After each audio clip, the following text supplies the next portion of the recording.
Hey, what's up guys? Drew here over at RevHiker Outdoors with another Knife Thursday for you. Happy New Year, by the way. I know it's been a little while since I cranked out a video, but this season has been crazy. Anyway, back to business. Today, I'm going to be reviewing the newish Benchmade 200 Puko. So stick around. Alright guys, so today I'm reviewing the Puko, and you might ask, well, why do you have all these other knives? Well, I think in a review, it's pretty handy to have things to compare it to. So I've got some other knives that I've got some of these are in kind of about the same size range, and then I've got some bigger ones as well just to compare, in case you don't know what one of these is like, you can kind of judge it off of that. Anyway, let's jump in. I'm going to talk about this first. I will be rolling in at different points videos of me using this, and it was actually the first time that I took this thing out and used it. So this was, it was kind of like a first impressions, and basically first impressions was this thing just felt very natural, super easy to work with. When I started batoning, when I was doing some feather sticking, it just worked really well, and this 3V is great steel. I mean, when I first saw that this knife was coming out and I saw that Benchmade was doing it in 3V, I was really excited because 3V is just an excellent steel. Super tough, great edge retention. Yes, it will take a little more effort to field sharpen, so it's not going to be like a 1095. It's not going to, strop up with zero effort and be right back. It's going to take a little time, but if you maintain this after each use, it'll go very long in between sharpening. So with a little bit of maintenance, this stuff is great. I've heard some people rave about the Santoprene handle, and I've heard some people hate it. I personally, if I was going to give it like, a 1 to 10, basically 10 being the best handle ever and a 1 being very terrible, 5 being about average, I would give this probably, I don't know, I'm going to say like an 8, 8.5, maybe on a good day 9. It's very grippy, even when wet. I had my hands wet with this thing out kind of playing in the snow, and it was still very grippy, which gives me a lot of hope for hunting with it. Didn't get any hot spots. I don't know. I think maybe the only scales that would be more comfortable might be this Mora, and that's only because it has this little choil to really lock in. But other than that, I mean, I've always loved Mora handles, but this is very comfortable. Like I said, solid 8, 8.5, maybe even a 9. Really like the handle on it. Really good grip. Did an awesome job feather sticking. With this 3V being so tough, I know this is a very fine point on here, which is really helpful for a lot of tasks, but it can also make them a little bit more delicate. But this thing just, I was stabbing it into seasoned hardwood and cranking and prying on it, and not even a hint. I think the way they ground this is very good. It's not a true Scandi grind. I know I hear a lot of people squawking about that. It's not a true Scandi grind. Well, okay. I mean, it's also not, made in Scandinavia. It's not a Finnish Puukko knife. I mean, it's a Puukko style knife. It's Benchmade's interpretation. I'm going to end up putting probably a convex on this once I get around to resharpening. It was very sharp out of the box, and right now there's no need. It's good and sharp, but anyway, let's do some comparisons size-wise for some other knives. I've already got the Mora Bushcraft Orange here. This is the SE JG3. This is the Enzo Trapper 95. This is the Benchmade Purdue Hunter, and we'll stick with those for right now because those are really the main size competitors. Oh, I forgot one. Hold on a second. How could I forget this knife?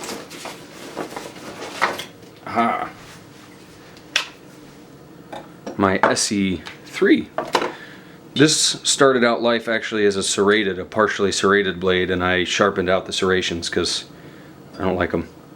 But anyway, you can still see some of the remnants there of them. Anyway, let's do some comparison as far as size.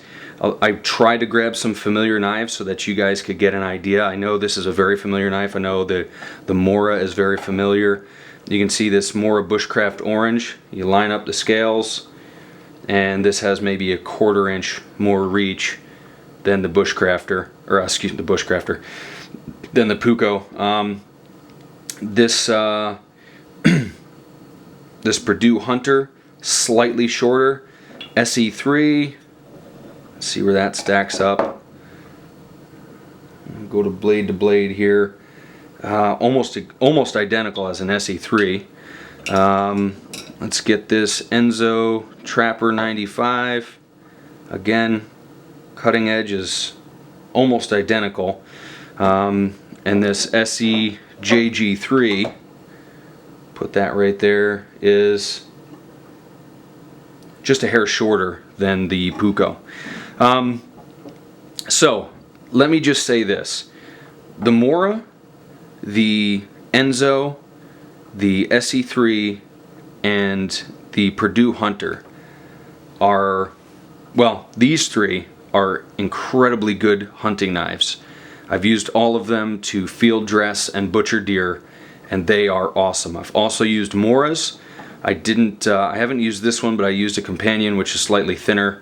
I didn't like it as much. A full Scandi grind is not my favorite for meat processing or deer. It's just not as good for me. I like a secondary bevel, or I've got a convex edge on here. Secondary edge on this, and this has a secondary edge which will eventually be turned into like a convex secondary. But anyway, great knife. Really love this thing. I think basically my favorite part about it is the price. Okay, this is $123 everywhere you look, and to get 3V for $123 from Benchmade, that blew my mind. When I heard that it was going to be 3V, I'm thinking, now they're going to want $200 for it, because as much as I like Benchmade, they're expensive. But $123, which is really, it's a lot less than the Purdue Hunter, which has S30V. So this is definitely a better deal than the Purdue Hunter. You can get these for right around $100, the SE3s. This is just over $100, 110, 120, something around there. I actually don't remember what these are right now. I'll try to put a number in there or something. But again, SEs, you're going to be right around that $100 mark. The Mora, obviously, these are the least expensive out of this group, and they perform very well. But there's no way that their stainless is going to match with the 3V, or for that matter, their carbon steel is going to match with the 3V. It's no contest. This is just, with the 3V steel, I feel like it kills all these knives, because they're in a similar price range, Purdue Hunter being more expensive. And for me, for this size knife, if you're looking right around a 3.5 inch blade, which is about what all these are, this is just over 4. This thing is just absolutely killing it, and to me this is the perfect size for hunting and bushcrafting. Yes, a bigger knife is handy in some situations, but this is kind of my bread and butter. This is what I really like, and this thing just absolutely dominates the competition just in steel alone. The handle is excellent, but the steel, oh my gosh, this handle's better too, I gotta say. This Enzo, this Micarta, just the way they cut this is maybe the most comfortable knife in my hand, right up there with the Mora, probably like a 9.5, 10, 10 out of 10 for comfort. But this is not far behind, and this has more grip in the wet, even though Micarta is not bad at all. Even the SE3, this is a pretty good knife too. But this forward choil always makes me feel like I'm going to cut my finger. It's like just a little too small. Anyway, let's bring this in with a couple bigger knives just to give you a comparison, see kind of where you might want to be. This is the Benchmade Bushcrafter. This is not the stock sheath, by the way. This is the Falkneven S1, and this is the Enzo Camper 125. These two are like 5-inch blades, the Enzo and the Falcon even. They're considerably larger than this. I mean, it's just, these are different class, but these can feel almost unwieldy sometimes for me. If you're doing, a lot of batoning with bigger wood, something like these three might be better for you, but honestly, this is pretty much everything you're going to need. If I'm going to split bigger stuff, I'm going to want an axe, or I'll carry a second knife, but this would be my go-to for the most part. Bushcrafter, again, got about, I don't know, little less than an inch, maybe, I don't know, I'd say maybe 5/8, 7/8 of an inch larger than this. I don't remember all the stats on these knives, guys. I'm sorry about that. But anyway, these are both ground similarly, with this having more of a sharp point. But I like everything here. But man, this 3V is excellent. The handle is excellent. Two things about this knife that I'm not completely sold on. The sheath is okay. If like I said, if I'm doing out of 10, 1 being terrible, 10 being amazing, 5 being very average, I'd give this like a 5 or a 6.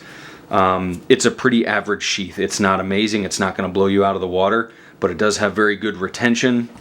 It's got a little, it's a dangler. I do like how they put a snap on here, so that you don't have to take your belt off. However, the snap is just okay. I would have liked to have seen like a stronger snap so that I don't have to worry about it catching on something and popping off. I mean, it's decent, but I feel like a hardcore, like industrial snap would have been like the way to go. D-ring is, it's whatever. It's okay. It's just a D-ring. The sheath is okay. This fits a standard size ferro rod, like the 1/4-inch ones, Light My Fire, all fit. It has a plastic sleeve in here, which when you put this knife in, like the last 1/2 inch, like is where it locks in, and it's not going anywhere. Like it's in there, but I don't know. It started to move there, which was pretty rough, but I don't know. I don't feel like it really wants to stay, even though it does stay. I don't know if that makes sense, but I feel like if they had just taken this plastic loop out of here, this plastic liner, the Santoprene would hook up better with the leather, and it would probably retain a little better. But the sheath is more than usable and serviceable in the beginning. I'm left-handed anyway, so I'm going to change up the sheath just because I'm lefty and I'm weird, so I always need a different sheath. And then I don't know, it's okay, it's all right. Other than that, though, I really like this thing. I like that it has a snap. I like all that stuff. I just think the snap could be better and the sleeve could leave, and then it'd be good. The one other thing that some people have said, and I halfway agree with, is that the spine is not that sharp. However, it still throws sparks acceptably. It's on like the low end of acceptable for sparks. But, if you own a knife, you have to know how to sharpen a knife. And if you have a knife with a sharp spine that comes sharp from the factory like the Mora does, I've had to sharpen the spine. After enough use, it dulls just like the edge will. So, okay, get the knife, sharpen the spine, it'll be perfect. Get the knife, use it, you're going to dull this, you got to sharpen it anyway. So if you can sharpen an edge, you can sharpen a spine. So it's, like I said, I sort of agree that it could have come better from the factory, but at the same time, just sharpen the spine and stop worrying about it. Anyway, guys, I think that's it for the review. Hope you guys enjoyed. I will definitely be, you'll be seeing more of this on the channel, and I've got some other reviews coming up. I'm going to be doing some long-term reviews on stuff like the Benchmade Bug Out and a few of the other pocket knives, and some of these knives that I've already done reviews on. I'm going to try to do some more stuff like that, some long-term wrap-ups. So anyway, guys, thanks for watching. Don't forget to thumbs up and subscribe. God bless you guys, and I want to thank all my patrons on Patreon that support the channel. As you guys have seen, this is ad-free. I do not have ads. I do not make any money on these videos except for what the patrons do, or if you buy from my Amazon store. So those links will be down in the description. Thanks for watching, guys. God bless you, and I will catch you next time. Alright, now the video's over. Let me go into my encouraging word. You guys know that this is kind of something that I've been doing for a while now, and I really like it. Got a great response. So I just wanted to share with you a little bit about discipleship and teaching people what you know. And this really goes into every facet of your life, whether it's teaching someone what you know about the Lord, or teaching somebody what you know about bushcraft, teaching the next generation. You know, take some time. Teach some kids. It's really important. If we don't teach people the skills that we have, if we don't share with people the knowledge that we have about God, about this nation's history, about outdoor activities, about stuff that actually matters, about how to treat people, how to treat a woman, how to treat a man, how to give respect, how to all those things, they're really important. And so I want to just encourage you to take time to disciple somebody. Take some time to teach somebody something. A disciple, the word disciple in the Bible literally just means a learner. So take someone that will learn from you and teach them something good. Teach them something worthwhile. Teach them a skill. Teach them a Bible verse. Teach them a concept in God's Word. It's really, really important, and every believer is called to disciple somebody. So take what you've learned and pass it on to somebody else. Don't ever let it stay just with you. So anyway, guys, God bless. I encourage you to go out and share the word, teach somebody something, and enjoy your new year. God bless.